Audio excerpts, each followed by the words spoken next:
Okay. Makudamin Chin Kyohei, Nahon Pipise, Mima Crystal, Mima Okanishi Saponi, Mima Mevin, Watiwa. So I just gave everybody a my traditional greeting, and it says, "Hello, my name is Crystal Cavalier, and I'm a citizen of the Okanichi Band of the Saponi Nation. I live in Mebane, North Carolina, and everybody is welcome here." So that is me. And my title is doctor. So I do go by Dr. Crystal Cavalier, but I kind of feel that is pretentious. So I try, even though I have those credentials, I don't like to use it because I want to be down to earth. I got my doctorate in organizational leadership, and my dissertation was on missing murdered Indigenous women in the front lines of North Carolina. And it is a dissertation in practice. So that means I put my work to use. So I, during the time of my dissertation, I founded a nonprofit called Missing Murdered Indigenous Women Coalition of North Carolina, and I studied the data about missing women, but it was community-based reporting, news reports, and some police reports where they would notify the public where people were missing. But there's not a comprehensive database in the state of North Carolina. So one of my goals for that was to create a database, and we do have a database, but I would like for the state to run it. Yes, so my organization, Seven Directions of Service, we are an indigenous nonprofit organization. We help focus on the rights of nature. We also work on protecting sacred places. We also work on trying to get extractive industries out of the area. So whether that's mining or oil and gas extraction or fracking or any types of those things that damages the environment. We also are working on, we have a Yesa farm. So that Yesa means the people in our language, Yesa Sahin or Tudulo Saponi. And we do a lot of um, reawakening of our indigenous lifeways, um, and trying to help people reconnect to their identity because of acculturation and colonization. Our people really have forgotten who they were. And so, while we are here and we are a community, most of the people have forgotten their connection to place. And that Mhm. means they have forgotten their relationship with the earth and with the sky. So that is something we do.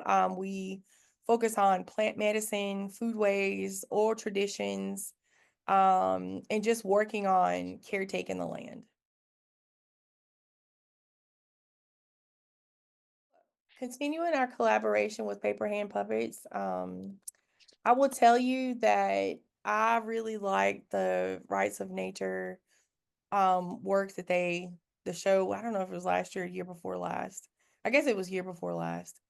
And I really thought that if we could educate the community, especially going through the youth, because the youth will be the way we have to get, children and teenagers before they get jaded on the worldview or they have to be an adult, where it's not such a nice place when you're an adult because you have taxes and death that you have to worry about.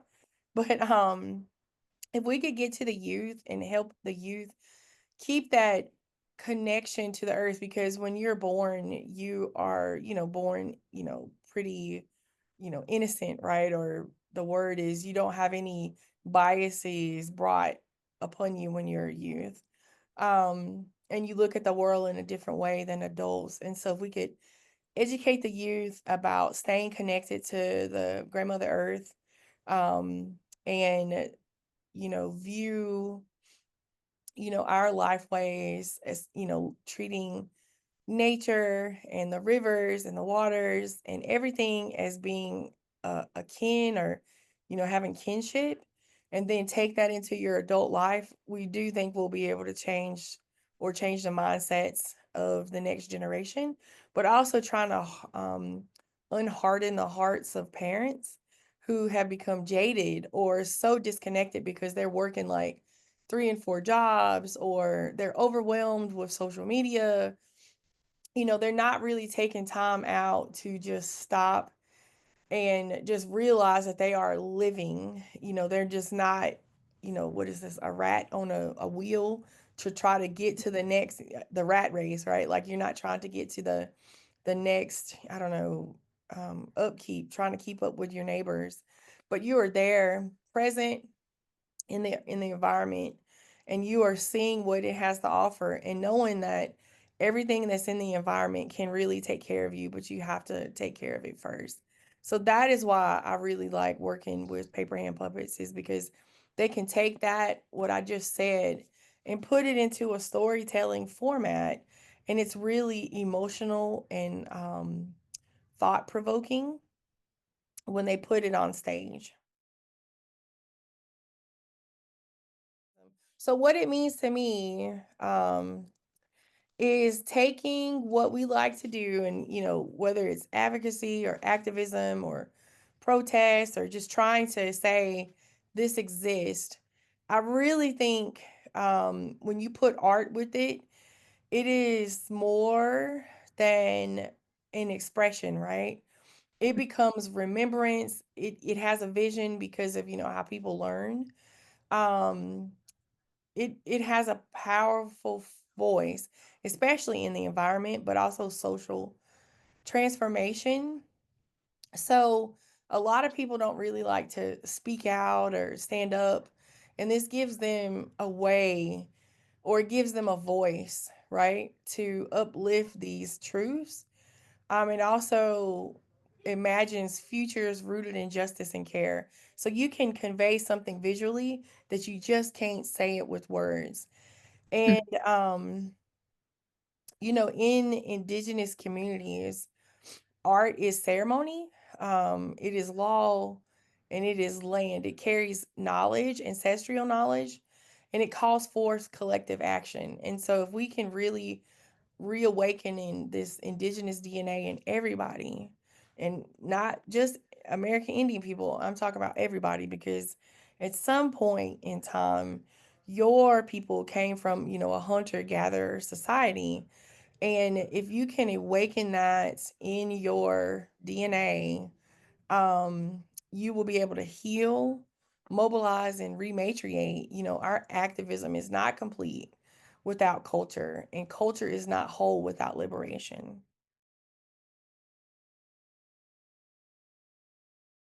So these themes, what they mean personally to me, is women. So whether you're a grandmother or a young girl or a two spirit, these things of grandmother figures and water protectors, um, it evokes a representation for the root of everything, right? So we look at grandmother earth, and we look at the rivers as our relative. They stand for like nurturing, because you look at your grandma. Hopefully everybody had a good experience with their grandma, but you look at your grandma as being resilient, having some type of spiritual authority, not religious, but spiritual, and memory. So in my life, my mom, my grandmother, um, I didn't really know my great grandmothers, but I just remember them, but I don't remember their, like, them taking care of me like that. But they are caretakers and truth tellers, and they are quiet revolutionaries, because since 500 years, our people have, suffered. So they carry the stories, they carry the original instructions that were given to us. And their wisdom is not, in theory, it's practical, it's a lived experience, and is born from surviving erasure. So when you put that with water protectors, they embody that same sacred responsibility, our original teachings, that we are here to take care of Earth. Water, is the first gift that Creator, or God gifted to us. Um, Women also are able, the ones that have a womb, they're also able to bring forth life in water. The water is life, literally, it is life. It is, and to protect that water and to protect the future generations, that is so important to me. Um, water is in all of us, but women are very sacred.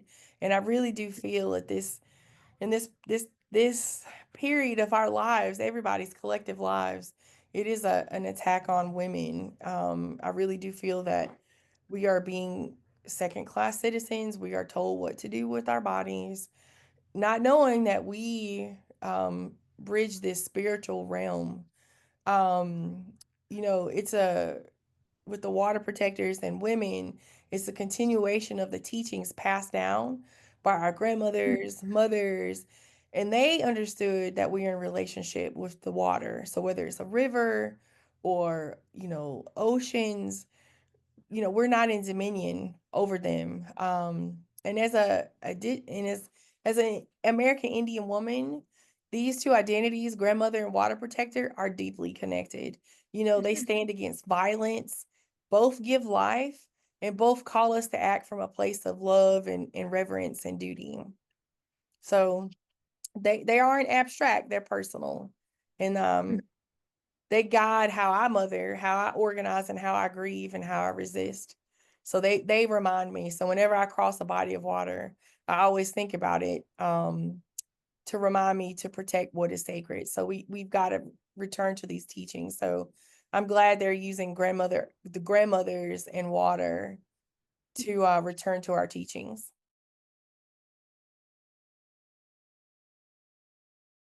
Remembering that indigenous people are not just a memory of the past, and we are not a monolith. Every tribe or every indigenous community is just a little bit different than the next. We might be share similar, ideologies or similar ancestry, but we are living, evolving, and deeply rooted in place. So when people talk about Indians, I don't know, they always have this image in their mind of war bonnets and riding horses and living in teepees, but we're not like that. We are holding generations of knowledge and how to live in right relationships with each other, with the water, the land, and above all else, you know, having indigenous people around here and treating them with the same visibility is huge, because most people only think about us around Thanksgiving or Indigenous Peoples Day or Columbus Day or something, or a powwow, right?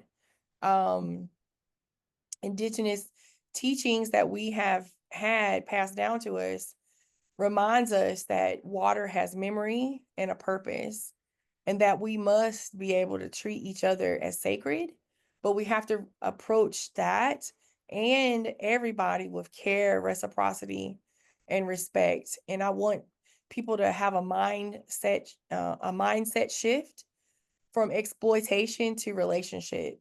It is essential, if we are going to survive climate change and environmental collapse, that we unite together. So um, we all have to get out there. So learn about the American Indians in your hometown, but learn that we need to work together, because we are defending our homelands, our ancestors who are buried in the ground, and our future generations um, to come. And so listen to indigenous voices, especially women and two-spirit leaders who are often the first to speak for the water. So, well, we have a petition on our website called Seven Directions of Service. We have a toolkit to learn about the rights of nature, which is using Western words, because rights equals laws. But we want people to help pass or advocate for our rights of nature bill. So we have a bill that's introduced this year, but we will also work with a senator to introduce it into legislation for next year. And then in 2026, we want to introduce both bills at the same time to get passed and signed by the governor. So we need to have people educate themselves about local environmental justice struggles and learn about stewardship practices. And you have to understand that there's this cultural revitalization happening among the tribes in North Carolina.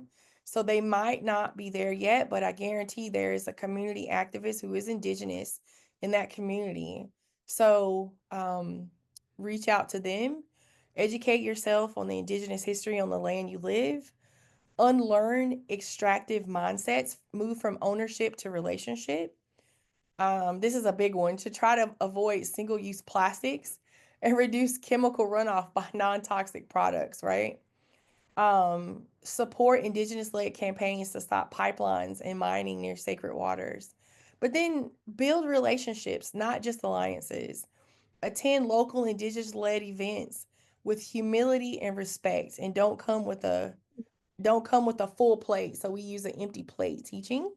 Um, Ask how you can support tribal nations and frontline organizers, not once, but continuously.